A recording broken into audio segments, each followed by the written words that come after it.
ओम ब्रह्मानंदम परम सुखदम केवल ज्ञान मूर्तिम द्वादशीतम गगन सदसम तत्वमस्यादि लक्ष्यम एकम नित्यम विमलाचलम सर्वाधि साक्षी भूतम भावातीतम त्रिगुण रहितम सद्गुरुम तम नमामि। अखंडानंद बोधाय शिष्य संतापहारिणे सचिदानंद रूपाय तस्मै श्री गुरुवे नमः। जय श्री राम मित्रों, रामचरित मानस के शब्द से पाठ की इस नई वीडियो में आपका स्वागत है। मैं हूं योगेश समदर्शी। मित्रों, कल की जो हमारी वीडियो थी उसमें हमने सुना 226वें दोहे के बाद की उपायों का मैंने पाठ किया था बालकांड। आइए अब आगे पाठ करते हैं। बागु तड़ागु बिलो की प्रभु हर से बंधु समेत परम रम्य आराम यहु जो राम ही सुख दे। बाग और सरोवर को देखकर प्रभु श्री रामचंद्र जी भाई लक्ष्मण सहित हर्षित हुए। यह बाग वास्तव में परम रमणीय है, जो जगत को सुख देने वाले श्री रामचंद्र जी को सुख दे रहा है।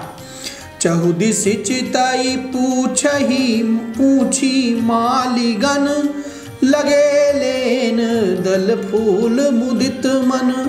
तेहि अवसर सीता तहाँ आई गिरजा पूजन जननी पठाई। चारों ओर दृष्टि डालकर और मालियों से पूछकर वे प्रसन्न मन से पत्र पुष्प लेने लगे। उसी समय सीता जी वहां आई। माता ने उन्हें गिरिजा पार्वती जी की पूजा करने के लिए भेजा था।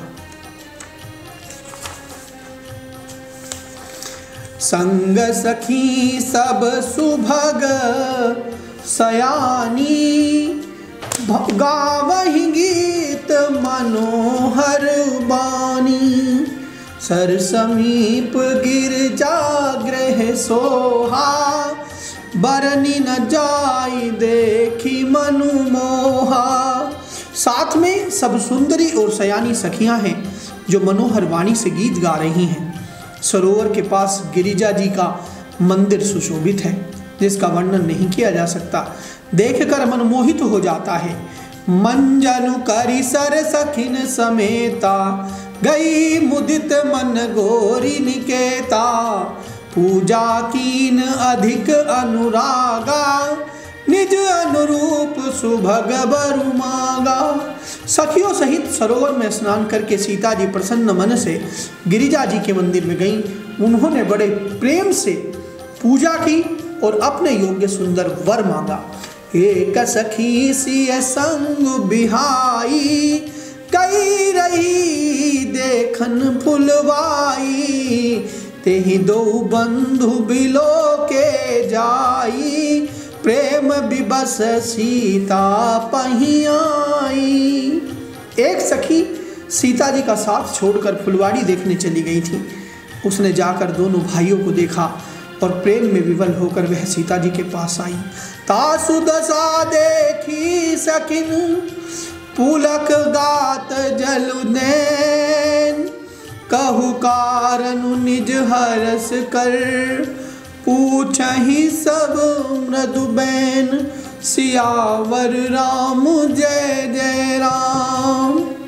सखियों ने उसकी दशा देखी और उसका शरीर पुलकित है और नेत्रों में जल भरा है। सब कोमल वाणी से पूछने लगी कि अपनी प्रसन्नता का कारण बता। देखन बागु कुंवर दुई आए बय किशोर सब भांति सुहाए।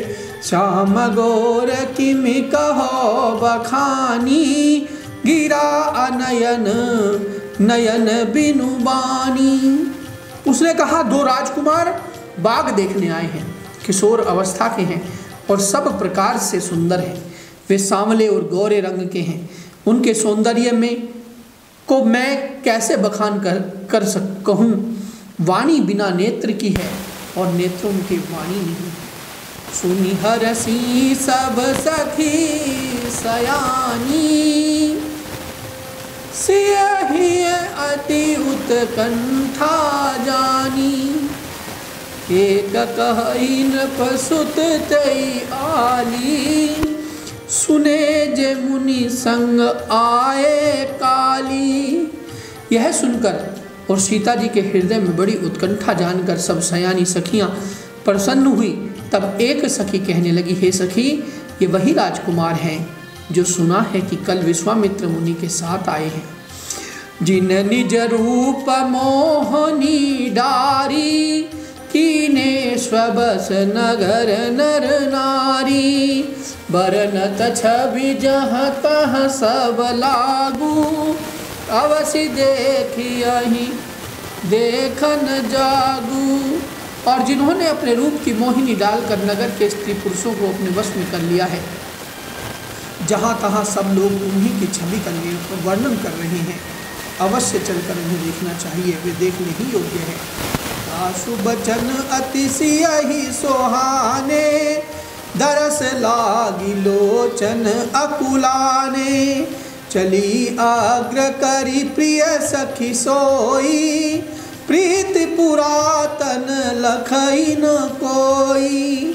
उसके वचन सीता जी को अत्यंत ही प्रिय लगे और दर्शन के लिए उनके नेत्र अकुला उठे।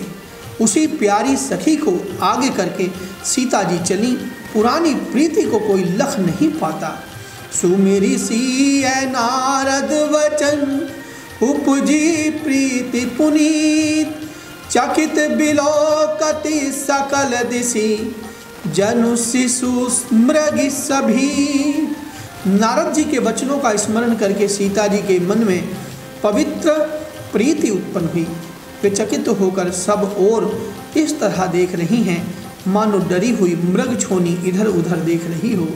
कंकन किंकनी नुपुर धुनी सुनी, कहत लखन सन राम हृदय गुनी।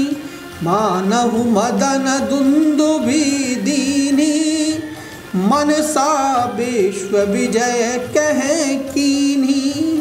कंकण हाथों के कड़े करधनी और पायजेब के शब्द सुनकर श्री रामचंद्र जी हृदय में विचार कर लक्ष्मण से कहते हैं, यह ध्वनि ऐसी आ रही है मानो कामदेव ने विश्व को जीतने का संकल्प करके डंके पर चोट मारी है। अस कही फिरी चित ये ते ही ओरा, सिय मुख शशि भय नयन चकोरा। भये बिलोचन चारु अचंचल, मनहु सकुचि निमित जे दिगंचल। ऐसा कहकर श्री राम जी ने फिर कर ओर से देखा। श्री सीता जी के मुख रूपी चंद्रमा को निहारने के लिए उनके नेत्र चकोर बन गए, सुंदर नेत्र स्थिर हो गए, टकटकी लग गई, मानो निमि जनक जी के पूर्वज ने जिनकी सबकी पलकों में निवास माना गया है, लड़की दामाद के मिलन प्रसंग को देखकर उचित नहीं इस भाव से सकुचाकर पलकें छोड़ दी, पलकों में रहना छोड़ दिया, जिससे पलकों का गिरना रुक गया। देखी सी शोभा सुख पावा, हृदय सराहत बचनु न आवा। जब बिरंची सब निज निपुनाई, बिरच विश्व कहे प्रगति दिखाई। सीता जी की शोभा देखकर श्री राम जी ने बड़ा सुख पाया, हृदय में वे उसकी सराहना करते हैं किंतु मुख से वचन नहीं निकलते। वह शोभा ऐसी अनुपम है मानो ब्रह्मा ने अपनी सारी निपुणता को मूर्ति मानकर संसार को प्रकट करके दिखा दिया हो। सुंदरता कहूँ सुंदर करई, छवि ग्रह दीप शिखा जनु बरई। सब उपमा कभी रही रहे जुठारी, केहि पट तरौ विदेह कुमारी। वह सीता जी की शोभा सुंदरता को भी सुंदर करने वाली है। वह ऐसी मालूम होती है मानो सुंदरता रूपी घर में दीपक की लौ जल रही हो। अब तक सुंदरता रूपी भवन में अंधेरा था, वह भवन मानो सीता जी की सुंदरता रूपी दीप शिखा को पाकर जगमगा उठा है, पहले से भी अधिक सुंदर हो गया है।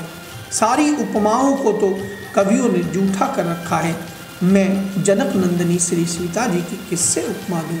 सिय शोभा ही बरनी प्रभु आपनी दशा विचारी, बोले सुचि मन अनुज सन बचन समय अनुहारी। इस प्रकार हृदय में सीता जी की शोभा का वर्णन करके और अपनी दशा को विचार कर प्रभु श्री रामचंद्र जी पवित्र मन से अपने छोटे भाई लक्ष्मण से समयानुकूल वचन बोले। तात जनक तनया यह सोई, धनुष जाग जेहि कारण होई, पूजन गोरी सखी ले आई, करत प्रकाश फिरई फूलवाई। हे तात, यह वही जानकी जी की जनक जी की कन्या है जिसके लिए धनुष यज्ञ हो रहा है। सखियां इसे गौरी पूजन के लिए ले आई हैं। यह फुलवाड़ी में प्रकाश करती हुई फिर रही हैं। यासु बिलोकी अलौकिक शोभा, सहज पुनीत मोर मनु क्षोभा, सो सबु कारण जान विधाता, फर कहीं सुबद अंग सुन भ्राता। जिसकी अलौकिक सुंदरता देखकर स्वभाव से ही पवित्र मेरा मन क्षुब्ध हो गया है, वह सब कारण अथवा उसका सब कारण तो विधाता जाने। किंतु हे भाई सुनो, मेरे मंगलदायक दाहिने अंग फड़कने लग रहे हैं। रघुवंशिन कर सहज सुभाऊ, मनुकु पंथ पगु धरई न काऊ, मोहि अतिशय प्रीति मन केरी, जय सपने ऊपर नारी नहेरी। रघुवंशियों का यह सहज जन्मगत स्वभाव है कि उनका मन कभी कुमार्ग पर पैर नहीं रखता। मुझे तो अपने मन का अत्यंत ही विश्वास है कि जिसने जगत की कहें स्वप्न में भी पराई स्त्री पर दृष्टि नहीं डाली। जिनके लहाही नर पुरन पीठी, नहीं पावहीं परतिय मनु डीठी, मंगन लहाही न जिनके नाही, ते नरवर थोरे जग माही। रण में शत्रु जिनकी पीठ नहीं देख पाते, अर्थात जो लड़ाई के मैदान से भागते नहीं, पराई स्त्रियां जिनके मन और दृष्टि को नहीं खींच पाती, और भिखारी जिनके यहाँ से ना ही नहीं पाते, खाली हाथ नहीं लौटते, ऐसे श्रेष्ठ पुरुष संसार में थोड़े हैं। करत बत कही अनुज सन मन सिय रूप लोभान, मुख सरोज मकरंद छवि करई मधुप इव पान। यो श्री राम जी छोटे भाई से बातें कर रहे हैं, पर मन सीता जी के रूप में लुभाया हुआ उनके मुख रूपी कमल के छवि रूप मकरंद रस को भौरे की तरह पी रहा है। चित्रवती चकित चहूं दिस सीता, कह गए नृप किशोर मनु चिंता, जह बिलोक मृग सावक नैनी, जनु तह बरिस कमल सित श्रेणी। सीता जी चकित होकर चारों ओर देख रही हैं। मन इस बात की चिंता कर रहा है कि राजकुमार कहाँ चले गए। बाल मृग नैनी, मृग के छोने की सी आँख वाली सीता जी जहाँ दृष्टि डालती हैं वहाँ मानो श्वेत कमलों की कतार बरस जाती है। लता ओट तब सखिन लखाए, श्यामल गोर किशोर सुहाए, देखी रूप लोचन ललचाने, हर से जनु निज निधि पहचाने। तब सखियों ने लता की ओट में सुंदर श्याम और गोर कुमार को दिखलाया। उनके रूप को देखकर नेत्र ललचा उठे। वे ऐसे प्रसन्न हुए मानो उन्होंने अपना खजाना पहचान लिया।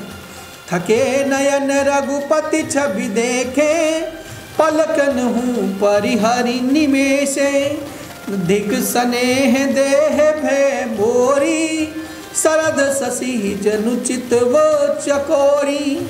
श्री रघुनाथ जी की छवि देखकर नेत्र थकित निश्चल हो गए, पलकों में ने भी गिरना छोड़ दिया। अधिक स्नेह के कारण शरीर विह्वल बेकाबू हो गया, मानो शरद ऋतु के चंद्रमा को चकोरी बेसुध देख रही हो। लोचन मगरा मयूर आनी, दीने पलक कपाट सयानी। जब सिय सखिन प्रेम बस जानी, कही न सकही कछु मन सकुचानी। नेत्र के रास्ते श्री राम जी को हृदय में लाकर चतुर शिरोमणि जानकी जी ने पलकों के किवाड़ लगा दिए, अर्थात नेत्र मूंद कर उनका ध्यान करने लगी। जब सखियों ने सीता जी को प्रेम के वश जाना, तब वे मन में सकुचा गईं, कुछ कह नहीं सकती थी। लता भवन ते प्रगट भय, ते ही अवसर दो भाई। निकसे जनु जुग विमल विदु, जलद पटल बिल गाई। सियावर राम जय जय राम, मेरे प्रभु राम जय जय राम। उसी समय दोनों भाई लता मंडप कुंज में से प्रकट हुए, मानो दो निर्मल चंद्रमा बादलों की पर्दे को हटा कर निकले हों।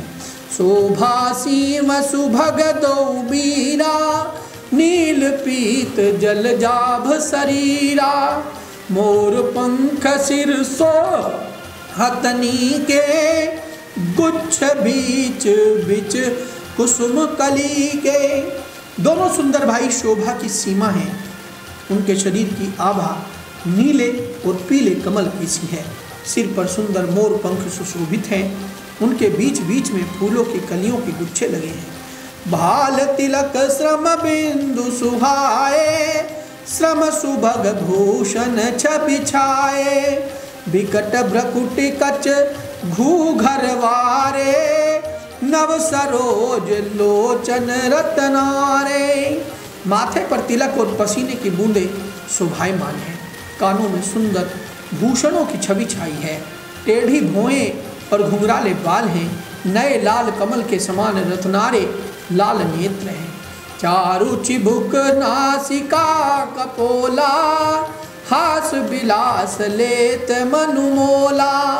मुख छवि कही न जाई मोहि पाही, जो बिलो की बहु काम लजाही। थोड़ी नाक और गाल बड़े सुंदर हैं और हंसी की शोभा मन को मोल लिए लेती है। मुख की छवि तो मुझसे कहीं ही नहीं जाती, जिसे देखकर बहुत से कामदेव लजा जाते हैं। उर्मनिर्माल काम्बु कलगीवा, काम कलब कर भुज बल सीमा। सुमन समेत बाम कर दोना, सावर कुंवर सखी सुठिलौना। वक्ष स्थल पर मणियों की माला है। शंख के सदृश सुंदर गला है। कामदेव के हाथी के बच्चे की सूंड के समान उतार चढ़ाव वाली एवं कोमल भुजाएं हैं, जो बल की सीमा है। जिसके बाएं हाथ में फूलों सहित दोना है। हे सखी, वह सांवला कुंवर तो बहुत ही सलोना है। के हरि कटी पट पीत धर, सुषमाशील निधान। देखी भानु कुलभूष नहीं, बिसरा सखिन अपान। सिंह की सी पतली लचीली कमर वाले पीताम्बर धारण किए हुए शोभा और शील के भंडार सूर्य कुल के भूषण श्री रामचंद्र जी को देखकर सखियां अपने आप को भूल गई। धरि धीरजु एक आली सयानी, सीता सन बोली गई पानी। बहुरी गौरी कर ध्यान करे हूँ, भूप किशोर देखी किन ले हूँ। एक चतुर सखी धीरज धरकर हाथ पकड़कर सीता जी से बोली, गिरिजा जी का ध्यान फिर कर लेना, इस समय राजकुमार को क्यों नहीं देख लेती। सकुचि सिंह तब नयन उघारे, सन्मुख दो रघु सिंह निहारे। नख सिख देखी राम के शोभा, सुमरि पिता पनु मनु अति क्षोभा।